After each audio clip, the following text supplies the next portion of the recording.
This is a Capcom Pinball Magic. Now, I've never worked on a Capcom machine before, but in fact they're quite different from the usual because they separate things out more.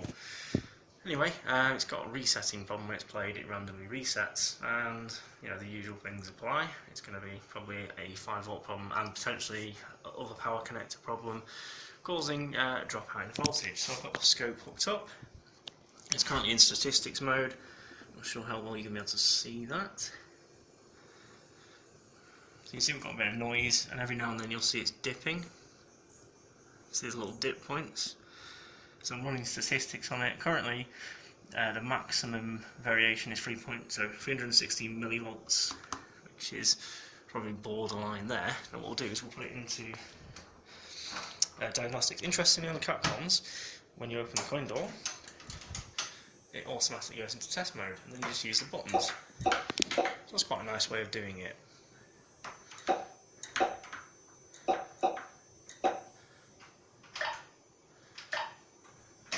So we'll do a burn-in test, and that will hopefully show us something. So I'm just going to pause this a sec.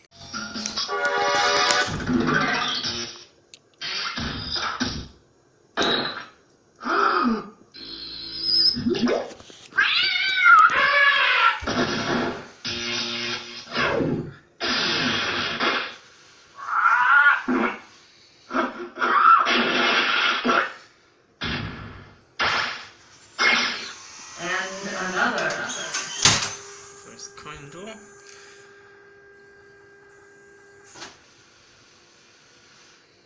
So we're seeing some fairly big spikes down. Can't really focus on this. Let's try focusing. There we go. So we're seeing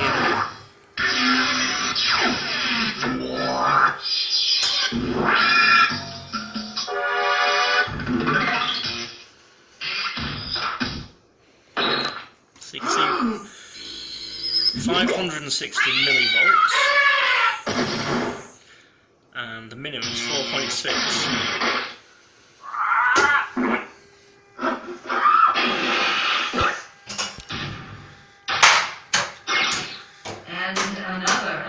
Now it will actually normally reset by now, but it seems to be doing alright. But you can definitely see. Let's just focus back in.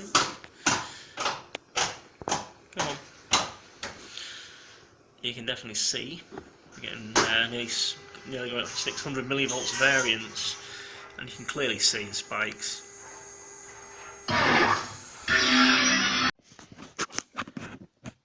And here's the power supply board on the bench. It's actually quite a nice looking power supply. I quite like the look of these Capcom boards.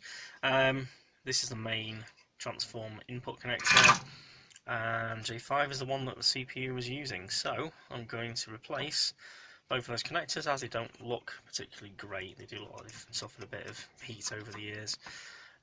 So put some new Molex connectors in.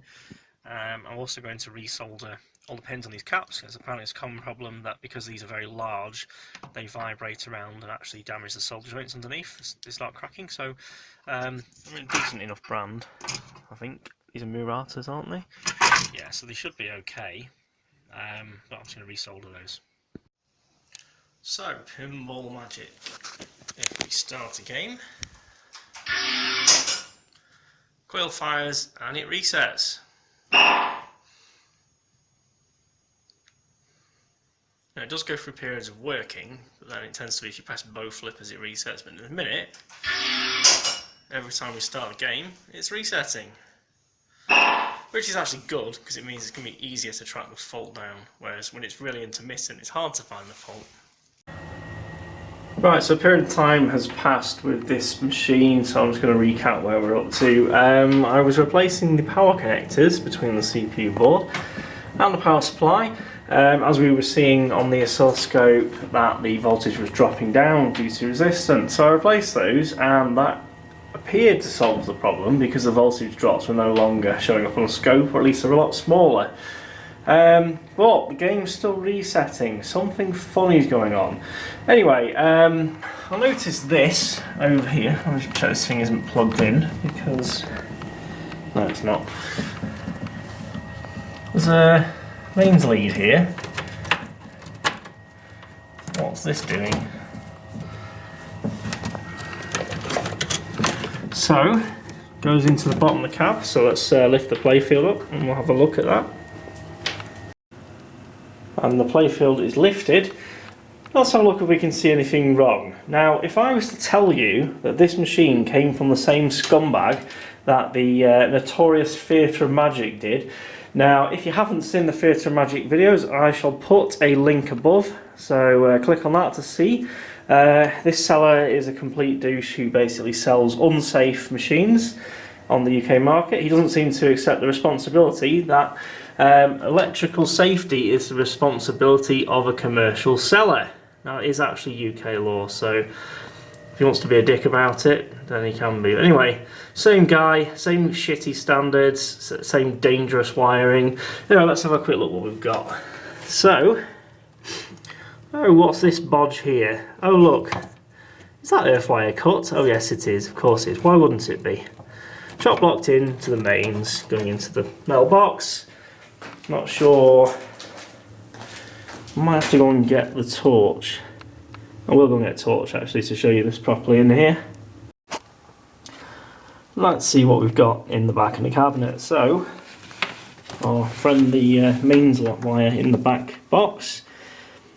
Oh look, it's wires taped together. Fantastic. I'm sure that's safe.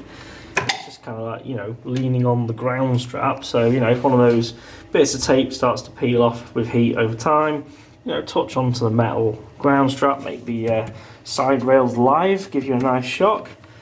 What else have we got in here?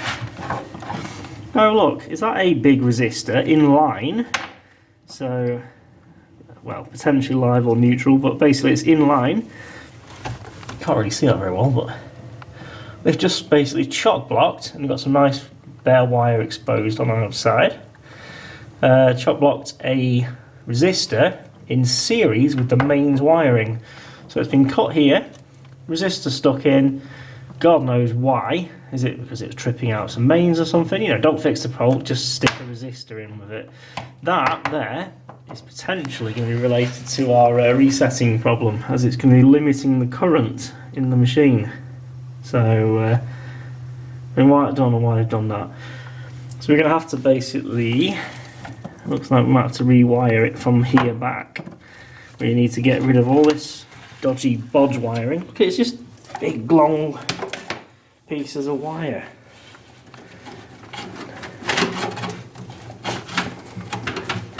Got stuck in there, but God knows what any of this is for, and it's just not safe. So we've got to rewire this properly and make it safe. Thanks again to our favourite seller who just doesn't care about electrical safety.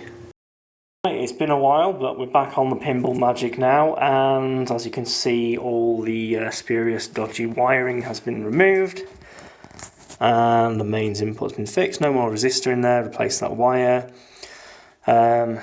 So I'm just going to basically pull this box off, check the electrical safety. I can't remember if I did that or not already, so I'm just going to pull it off and check it under there, check the switch out, check the resistance on the main side, make sure there's nothing dodgy that's causing power to drop out.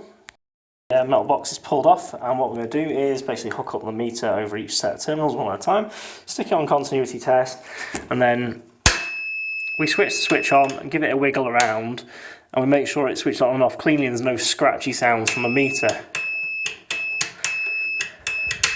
So we do that with both sets of terminals. That basically shows that the switch is in good condition. Now before we power up again, as we had a lot of critical safety issues with the wiring in this cab, what we need to do is clip one lead of the multimeter onto the ground lead of the plug. With the other lead, we've got it on continuity obviously, with the other lead we're basically going to touch onto anything metal to make sure that we've got very good. So locked down by the side rails, anything you can touch, so legs, swing door, so anything that you can touch needs to have a good ground, so if any voltages basically touch any metal part of the cab and you're touching it, it's going to be grounded, you're going to be safe. That's a very basic safety check. We're just going to go around and do everything on the cab. That's what you would do, well, not with a proper pat test obviously, but that's part of the pat testing process when testing these properly for going out onto commercial premises. Things we can do to make sure the game isn't going to reset anymore is we can do this burn-in test, and what it'll do is it'll flash every light, cycle every solenoid and every motor. Ooh, a bit of a squeaky one there.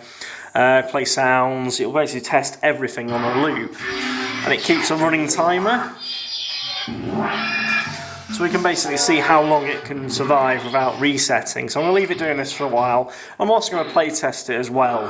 As a side note, if you're wondering about the crappiness of this room I'm in, it looks like the same guy did the wiring in here as did this pinball machine. This is a house I'm currently working on, and I ran out of space in the workshop for this machine. That's why it's in here. And another. Anyway, we'll leave it doing its test for a while, and then I'm actually looking forward to giving it a play test. It's a very interesting game.